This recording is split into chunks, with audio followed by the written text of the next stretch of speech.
The largest expansion of the national cemetery system is currently underway. To give you an appreciation for the scope of this effort, our country hasn't seen anything like it since the Civil War. And one of the most historic of these national cemeteries is right here, in the shadow of the Golden Gate Bridge.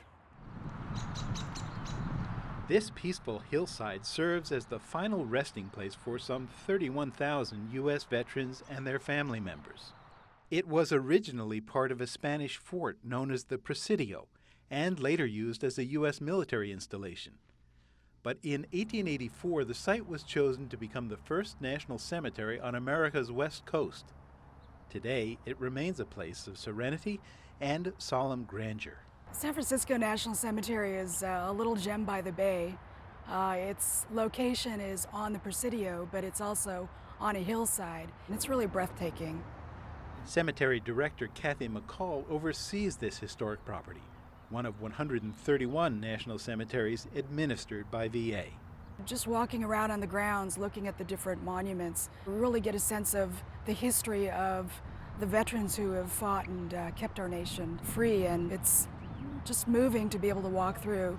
We want to talk about Pauline Cushman Fryer, Union spy. Few people are more familiar with these grounds than Galen Dillman, an Air Force veteran and retired bank executive. As a volunteer for the National Park Service, he guides visitors through the cemetery. There's a sense of patriotism after the walk. That's really rewarding to me. Intriguing stories taken from the lives of the distinguished veterans buried here, including 35 Medal of Honor recipients, are an important part of Galen's presentation.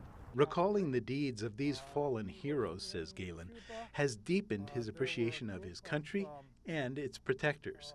And that is something he feels compelled to share. It gives me just a great deal of pleasure to bring their stories and the stories of our country to the visitors to the National Cemetery. Although this burial ground is closed to most new internments, VA is expanding the Sacramento Valley National Cemetery, about a half-hour drive from here. This 561-acre facility will serve veterans' needs for the next 50 years. To become more familiar with our national cemeteries, you can go to VA's National Cemetery Administration website at www.cem.va.gov.